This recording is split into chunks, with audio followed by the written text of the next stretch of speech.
Uncovering Family Lore by Angelina Magaha. Family legends are like the threads that weave our ancestral tapestry. Passed down through generations, they add color, intrigue, and sometimes a touch of mystery to the family's histories. These tales often involve remarkable feats, famous encounters, or the occasional black sheep who adds a dash of scandal. How do we separate fact from fiction? Let's embark on a genealogical detective journey to uncover the truth behind these captivating narratives. The Cherokee Indian Princess Myth.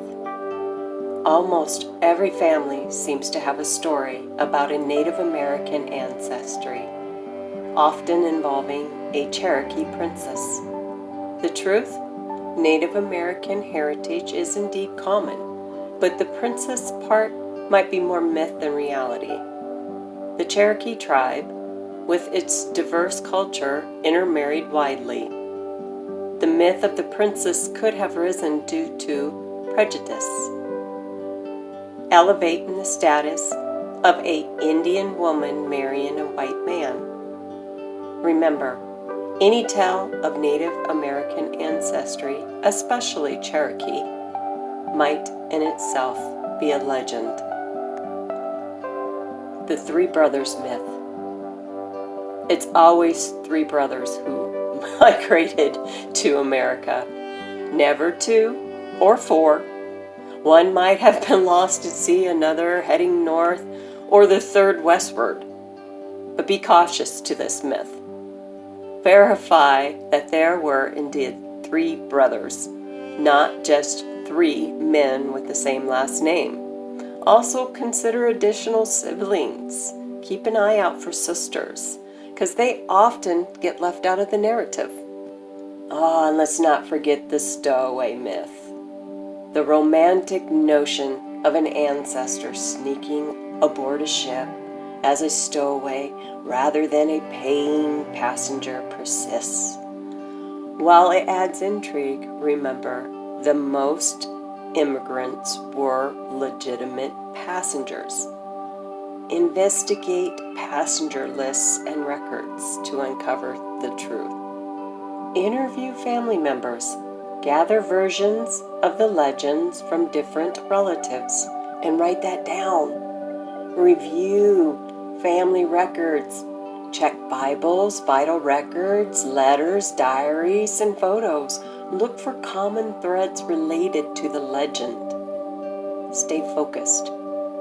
Concentrate on one legend at a time.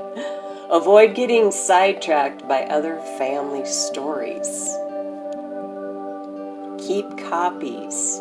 Document your findings, even seemingly insignificant ones. They might fit into the puzzle later. Approach with skepticism and open-mindedness. Be cautious, but be critical. Some myths may remain as colorful family lores, while others deserve further investigation.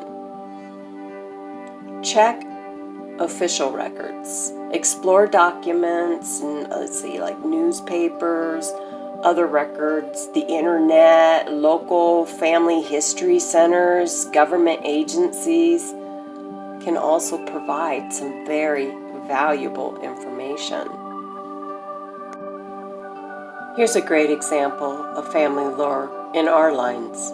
It was Christmas holiday 2022. We began to talk about ancestry and building trees with DNA matches. There were four of us. My oldest son, Marcus, his wife, Jody, Jody's mother, Rhonda, and me. Rhonda shared some stories about her family and started mentioning surnames. I was doing dishes at the time, but listening to their conversation. I was taken back and told Rhonda that her surname clustering sounds a lot like an area in my own tree that traces back to both my mother and father, because they are both distant cousins. So I was really excited to check into it when I got done with dishes. I knew the names matched up to surnames in my own family lines. It wouldn't be the first time that this has happened. I am also a distant cousin of my husband's through his father's line. We are 8th cousins, 7 times removed. Surnames and clustering offer valuable perspectives on cultural diversity, social networks, and population structures. They build the gap between individual names and border societal texts, encouraging and enriching our understanding of human society. I am very familiar with the grouping of surnames and their importance. It's a huge part of my DNA match recording. I will teach my method to you in the upcoming months. The more you record, the further you are able to take your lines back. You will see the surname clustering in areas where individuals lived within countries and colonies for generations. I eagerly pulled out my laptop after dinner and learned my son and his wife are distant cousins. 10th cousins, 3 times removed. Here's our connection. Stephen arrived in America in 1646, and the common ancestor that we both share is Thomas de Beauchamp. Rhonda then said, "My 7 times great-grandmother was Native American." There was something very concerning to me. Rhonda said her great-grandmother, Mary Polly Rice, was Native American. The same daughter I had by Levi Rice. I'm very familiar with this line, and they descend from Wells. It's part of my very well-researched DNA bloodlines. Here's a little background on this embraced family lore revelation. Many years ago, Rhonda's grandmother became interested in genealogy, and she started a family tree.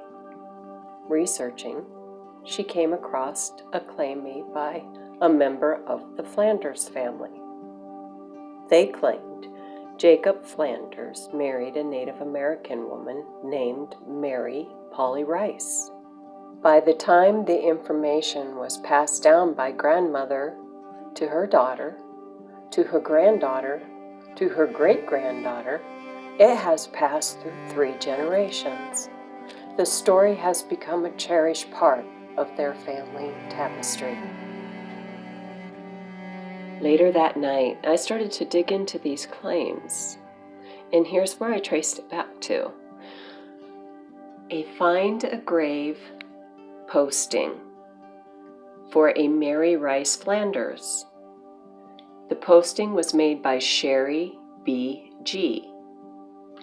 on August 19, 2009, and it does give the Find a Grave Memorial ID citation. I noticed that DeKalb County Historic Societies were the ones supporting the claim, so I wrote to them. I asked them what proof did they have to support that Mary Polly Rice was Native American. I told them that I knew for a fact that her parents were Levi Rice and Mary Polly Smith, and they were part of a migration from England and another earlier migration from Wales. To my surprise, they promptly responded, and here's their exact words. The information in our publication came from the Flanders family. Author Sharon Martin, DCHS, President and Researcher. According to the response from DeKalb County Historic Society about Mary Polly Rice's origins, they are now skeptical about the claim of Modoc Indian lore. When the Flanders member made the claim about Mary Polly Rice, it was considered true. until one savvy family genealogist, just like me, called everyone out on their story. Roberta knew, just as I did, the facts didn't line up. Wrong origins. I know that Mary Polly Rice is descended from Welsh origins. I have many DNA matches that tell this origin story. Mary Polly Rice, Native American part of the story was just that. A story told, loved and retold. DNA will kick any door open, and the harsh reality of the truth will slap you in the face. Be prepared. Remember, there's no foolproof method, no quick, easy way. You have to do the work. By piecing together evidence, you can uncover hidden truths and enrichen your family history based off of facts. So embrace the legends, but also, seek those real stories and what lies beneath the surface.